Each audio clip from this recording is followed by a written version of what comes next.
ಇನ್ನೇನು ಬೇಸಿಗೆ ಕಾಲ ಕೂಡ ಶುರುವಾಯಿತು. ಸುಮ್ಮನೆ ಯಾವುದೋ ಕೂಲ್ ಡ್ರಿಂಕ್ಸ್ ಕುಡಿಯೋ ಬದಲು ದೇಹನ ತಂಪಾಗಿಡೋ ಮಜ್ಜಿಗೆನ ಕುಡೀರಿ. ಡಿಸ್ಟ್ರಿಬ್ಯೂಟರ್ಸ್ ಯಾರೆಲ್ಲ ಈ ವಿಡಿಯೋನ ನೋಡ್ತಾ ಇದ್ದೀರಾ, ಸ್ಕಿಪ್ ಮಾಡದೆ ಕೊನೆ ತನಕ ನೋಡಿ. ಇಟ್ ಮಾಡಲಿರೋ ಮುನೇಶ್ವರ ಎಂಟರ್ಪ್ರೈಸಸ್ ಅವರು 20 ಕಿಲೋಮೀಟರ್ ವರ್ಗು ಫ್ರೀಯಾಗಿ ಡೆಲಿವರಿ ಕೊಡ್ತಾ ಇದ್ದಾರೆ ಆಲ್ ಓವರ್ ಬ್ಯಾಂಗ್ಳೂರು. ಅಷ್ಟೇ ಅಲ್ಲದೆ ಇವರು ಜ್ಯೂಸಿ ಡ್ರಿಂಕ್ ಅನ್ನೋ ಬ್ರ್ಯಾಂಡ್ ಅಲ್ಲಿ chia seeds 4+2 different varieties of chia seeds juice ನ ಮಾಡ್ತಾ ಇದ್ದಾರೆ. ಆರ್ಡರ್ ಕೊಟ್ರೆ ಸಾಕು, ನಿಮ್ಮ ಅಂಗಡಿ ಬಾಗಿಲಿಗೆ ಸಪ್ಲೈ ಕೊಡ್ತಾ ಇದ್ದಾರೆ.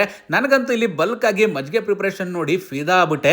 ಇನ್ನ ಈ ಮಜ್ಜಿಗೆ ಹೇಗಪ್ಪ ಇರುತ್ತೆ ಅಂತ ಟೇಸ್ಟ್ ಮಾಡೋದಕ್ಕೆ ನಾನು ಕೂಡ ಕುತೂಹಲದಿಂದ ಕಾಯ್ತಾ ಇದ್ದೆ. ಟೇಸ್ಟ್ ಮಾಡಿದ ತಕ್ಷಣ ಫಿದಾ ಆಗ್ಬಿಟ್ಟೆ. ಮಸಾಲಾ ಮಜ್ಜಿಗೆ ಕುಡಿಯೋದಕ್ಕಂತೂ ಸಕ್ಕತ್ತಾಗಿತ್ತು. Juicy drink chia lemon juice ಅಂತೂ ಸಕ್ಕತ್ತಾಗಿರುತ್ತೆ. ಇನ್ನು ಅದ್ಬಿಟ್ಟು ಬೇರೆ ಎಲ್ಲ ಯಾವ ಫ್ಲೇವರ್ಸ್ ಇದೆ ಅಂತ ನೋಡಿದ್ರೆ chia blueberry, chia lychee, chia lemon ಮತ್ತೆ ಚಿಯಾ ಆರೆಂಜ್ ಕೂಡ ಅವೈಲಬಿಲಿಟಿ ಇತ್ತು. ನಾನು ಲೆಮನ್ ಜ್ಯೂಸ್ ನ ಟ್ರೈ ಮಾಡಿದೆ, ಕುಡಿಯೋದಕ್ಕೆ ಸೂಪರ್ ಅಂತಾನೆ ಹೇಳ್ತೀನಿ. ಅಷ್ಟೇ ಅಲ್ಲದೆ ಇವ್ರ ಹತ್ರ ಗೋಲಿ ಸೋಡಾದಲ್ಲಿ 4 ವೆರೈಟಿ ಕೂಡ ಸಿಗ್ತಾ ಇದೆ. ಇನ್ನು ಅರೇಬಿಯನ್ ಪಲ್ಪಿ ಗ್ರೇಪ್ ಜ್ಯೂಸ್ ಬೇಕಂದ್ರೆ ಅದು ಕೂಡ ಇಲ್ಲಿ ಸಿಗ್ತಾ ಇದೆ. ಇನ್ಯಾಕ್ ತಡ ಮಾಡ್ತಾ ಇದ್ದೀರಾ, ಸ್ಕ್ರೀನ್ ಮೇಲೆ ಕಾಣೋ ನಂಬರ್ಗೆ ಕಾಂಟ್ಯಾಕ್ಟ್ ಮಾಡಿ ಆರ್ಡರ್ ಮಾಡಿ. ಇನ್ನೂ ಹೆಚ್ಚಿನ ಡೀಟೇಲ್ಸ್ ಬೇಕಂದ್ರೆ ಇವ್ರದೇ ಜ್ಯೂಸಿ ಡ್ರಿಂಕ್ ಅಂತ ಇನ್ಸ್ಟಾಗ್ರಾಮ್ ಪೇಜ್ ಇದೆ, ಫಾಲೋ ಮಾಡಿ.